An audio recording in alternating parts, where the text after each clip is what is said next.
In the infinite expanse of the pre-creation void, absolute darkness reigns, an abyss unbroken by light or form. Suddenly, the stillness shatters as light erupts, a blinding, overwhelming force that pierces the void. God's voice echoes through the cosmos. Let there be light. Stars ignite like celestial fireworks, each a beacon of hope in the newly awakened universe.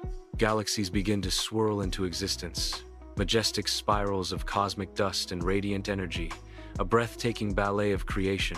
From the void, the Earth begins to materialize, its surface slowly sculpted by unseen hands. Vast oceans fill the sprawling basins, reflecting the nascent sky, while jagged mountains rise, piercing the heavens. And so, I created the plants, each seed carrying the promise of life. I filled the land with animals, each creature unique and essential.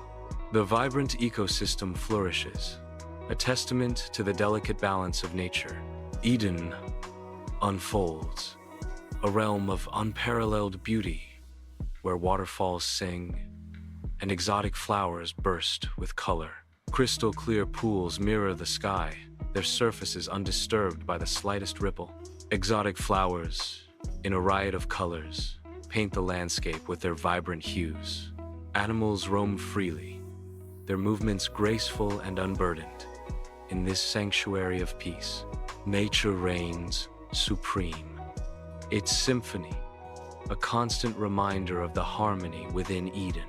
In the untouched Garden of Eden, sunlight weaves through the trees, illuminating Adam as he lies on the soft earth, newly formed. God kneels, breathing life into Adam, filling him with the essence of existence. Adam's eyes flutter open, wide with wonder, as he beholds the vibrant colors and exotic life surrounding him. He rises unsteadily, then finds his balance, walking among the creatures of Eden. Lions, lambs, eagles, doves, all regarding him with curiosity, not fear. Adam smiles, his expression pure and innocent, as he begins to name the animals, his voice filled with the joy of creation. In the heart of Eden, sunlight dapples through the dense canopy as Adam slumbers peacefully on a bed of moss. With divine care, God gently extracts a rib from Adam's side. From the rib, God crafts Eve, a new being born of divine intervention. Adam stirs from his slumber, his eyelids fluttering open to a world anew. His eyes widen with wonder as he beholds Eve for the first time, a sense of companionship blossoming in his heart. In the heart of Eden, Adam and Eve stroll hand in hand, their laughter harmonizing with the vibrant life around them. They navigate the garden's wonders, their movements as fluid and graceful as the gentle streams that meander through this paradise. Bathed in a warm, radiant glow, God watches over them, a gentle smile gracing his divine presence. The garden is filled with an overwhelming sense of peace and joy, a sanctuary untouched by sorrow or strife. Eden is a symphony of life, where every leaf whispers tales of joy and every shadow dances with delight. Bathed in golden light, the Garden of Eden flourishes under God's gaze. God gestures towards the towering tree of life and the forbidden tree of knowledge, symbols of choice and consequence. Adam and Eve stand side by side, their eyes wide with innocent wonder as they take in the splendor around them. God's voice echoes through the garden. You are free to eat from any tree in the garden.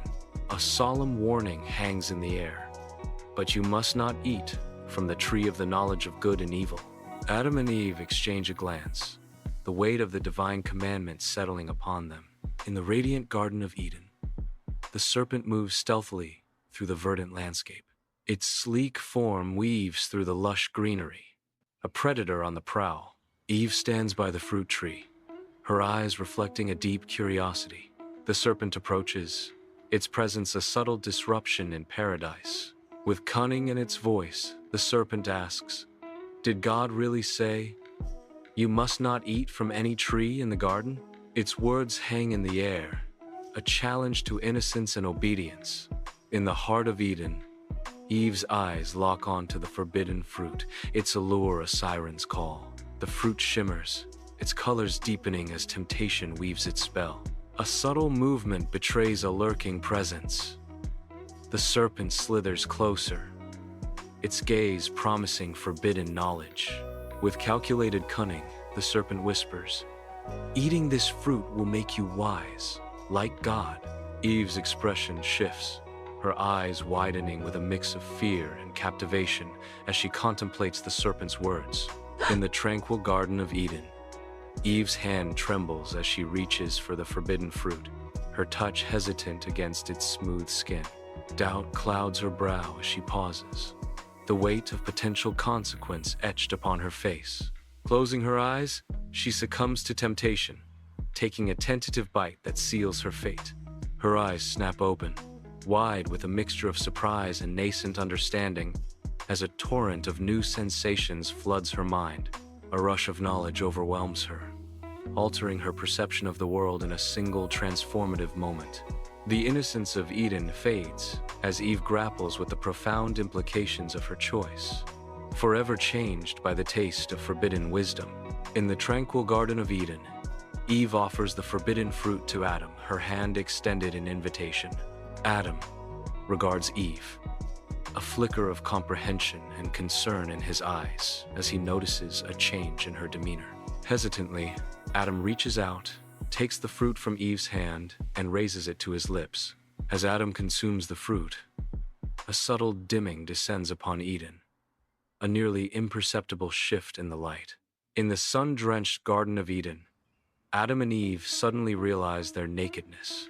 Shame washes over them, followed by a wave of intense guilt. They scramble for large leaves, desperately covering themselves. They avoid each other's eyes, their movements now filled with awkwardness and fear. As twilight descends upon the Garden of Eden, Adam and Eve huddle among the trees, their nakedness exposed. Fear cuts deep lines into their faces, a stark contrast to the garden's untouched serenity. A divine voice echoes through the tranquil twilight. "Where are you?" They remain hidden, fear overcoming their senses. The question hangs in the air, unanswered, as the shadows deepen. As twilight descends upon the Garden of Eden, the air thickens with unspoken dread. God confronts Adam and Eve, his face etched with disappointment. Adam and Eve stand before God, trembling, their eyes lowered in shame. God's voice booms through the garden. "What have you done?" Adam stammers, shifting blame. "The woman you put here with mesh gave me fruit from the tree, and I ate it."